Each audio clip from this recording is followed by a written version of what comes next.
आज मैं फिर से एक और ज्ञान का पाठ पढ़ाने आ गया हूँ। इस वीडियो में हम लोग बात करने जा रहे हैं कि एनिमे जो कंपनीज़ होती हैं या फिर जो एनिमे प्रोड्यूसर्स होते हैं, वो लोग क्यों तुम्हें कॉपीराइट स्ट्राइक या कॉपीराइट क्लेम देते हैं, इवन दो तुम उनके ही एनिमे के बारे में बात कर रहे हो। आई अंडरस्टैंड कि अगर तुम एक एपिसोड को डब कर देते हो और उसको भाई पूरा का पूरा एपिसोड ही रिलीज़ कर देते हो, वो सब नहीं चलेगा, वो सब पायरेसी हो जाएगी। या फिर तुम किसी भी एनीमे को भाई एक्सप्लेन ही करे जा रहे हो, वो भी पायरेसी ही कंसिडर की जाएगी। सो इन सारी चीज़ों में मैं लाइक जस्टिफाइड होगा कि भाई हाँ, यहाँ पे कॉपीराइट क्लेम या कॉपीराइट स्ट्राइक आ रहा है। और बाकी जो चीज़ें हैं जहाँ पे क्लिप्स थोड़ी-थोड़ी यूज़ करके तुम इस एनीमे का रिव्यू देते हो वगैरह-वगैरह, तो उसमें क्यों कॉपीराइट क्लेम या कॉपीराइट स्ट्राइक आ जाता है? मैं इसके बारे में बात करूँगा। अब बेसिक जो फंडा है, जो बेसिक है, वो सिंपल है। देखो, एनीमे एक मांगा से आता है, ठीक है? एनीमे ओरिजिनल भी होता है, बट ज़्यादातर एनिमेज़ जो है वो मांगास से आते हैं।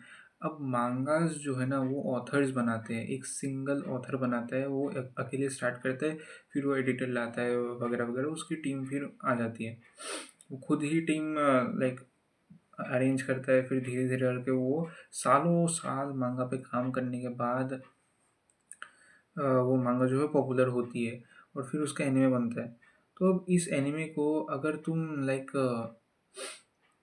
ऐसे खुले में, भाई इंटरनेट तो एक खुला जगह है ना, इट्स लाइक एक कोई रोड है, हाईवे है, जिसमें लोग ही लोग हैं, एक मेला टाइप का समझ लो जिसमें लोग ही लोग हैं, और उसमें तुम एक ऐसी चीज़ को बाँट रहे हो जो कि लाइक प्रीमियम चीज़ है जिसके लिए पैसा लगता है, बट तुम वो किस उस बंदे से जिसने वो चीज़ बनाई है उससे छीन कर तुम वो चीज़ इस मेले में फेंक दे रहे हो और सबको फ्री में बाँट दे रहे हो, ऐसा कुछ है।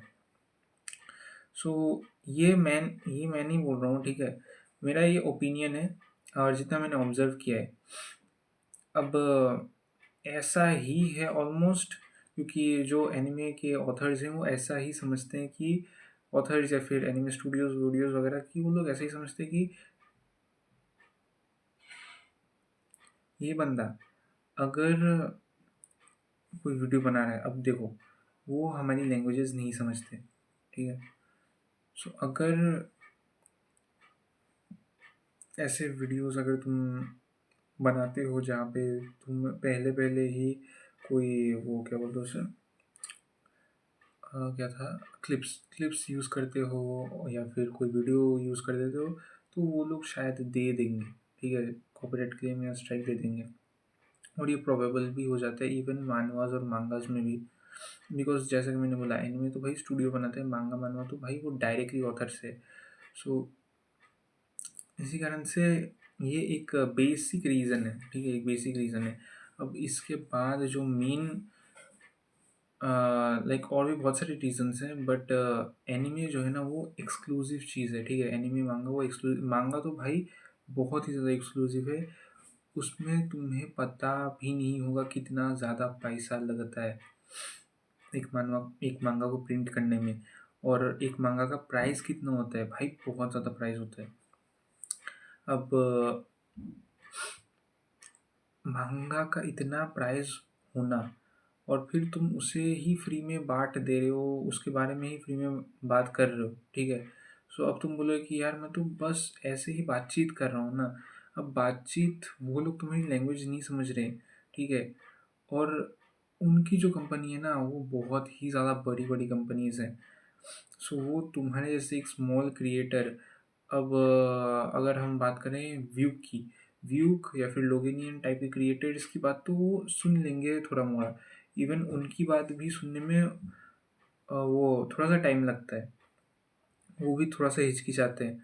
तो भाई तुम खुद ही सोचो, तुम अगर 100 सब्सक्राइबर्स के हो, तुम अगर 1000 सब्सक्राइबर्स के हो, 1000 सब्सक्राइबर्स लाइक अगर पहुँच गए भाई बहुत बड़ी बात है, बट हाँ, अगर तुम 1000 या 100 सब्सक्राइबर्स के हो, तो वो लोग तुम्हारी बात नहीं सुनेंगे because you are a small creator. क्या ही फ़र्क पड़ता है किसी को कि तुम्हारा चैनल उड़ जाए, ठीक है? सो इसी कारण से ये भी एक रीज़न है। अब मेरे हिसाब से तो तुम्हें एनिमे के क्लिप्स और ये जो बाकी सारी चीज़ें हैं, ये नहीं डालनी चाहिए वीडियोज़ में। और अगर डालोगे भी तो मैंने एक वीडियो देखा था जिसमें 3 सेकंड के लिए डाल सकते हैं, बट उसमें भी कॉपीराइट क्लेम आ जाता है।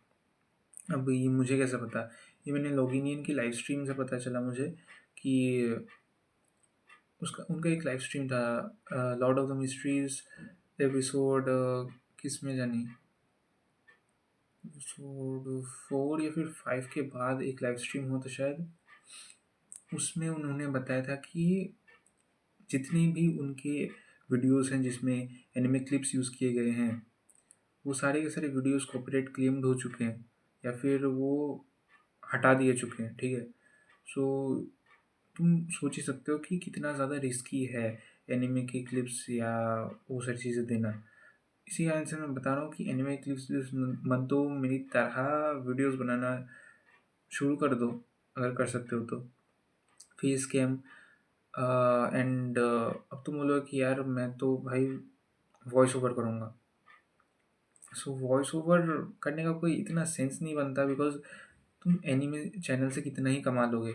अब अगर तुम्हें लगता है कि एनिमे चैनल से बहुत ज़्यादा कमाई होती है, नहीं भाई, डार्क ट्रुथ जो है वो बहुत ही ज़्यादा, लाइक क्या बोलते हैं उसे, अच्छा नहीं है। अभी वीडियो लंबी हो गई है तो मैं वीडियो को अभी एंड करता हूँ। ये एनिमे के चैनल्स की इनकम, इस पे नेक्स्ट वीडियो बनाते हैं, ठीक है? तो नेक्स्ट वीडियो इस पे आ जाएगी। हाँ, मैंने जितना भी बोला था, जितने भी पॉइंट्स कि लाइक जापान भाई बहुत ज़्यादा वो है, कंज़र्वेटिव है, ठीक है? तो इसलिए वो लोग एनिमे को बाहर ले जाना नहीं चाहते, वो उनके ही अपने आसपास एनिमे को रखना चाहते हैं। तो इसी कारण से कॉपीराइट क्लेम या स्ट्राइक तो पड़ेगा ही पड़ेगा, ऑलमोस्ट सर्टेन हो जाओ, ठीक है? सो अब नेक्स्ट वीडियो में डार्क रियलिटी की बात करते हैं कि एनिमे चैनल्स कि क्यों इतने मतलब वो एक फिज़िबल ऑप्शन नहीं है, एक फिज़िबल इनकम सोर्स नहीं है, ठीक है? सो मिलते हैं नेक्स्ट वीडियो में, तब तक के लिए सी या।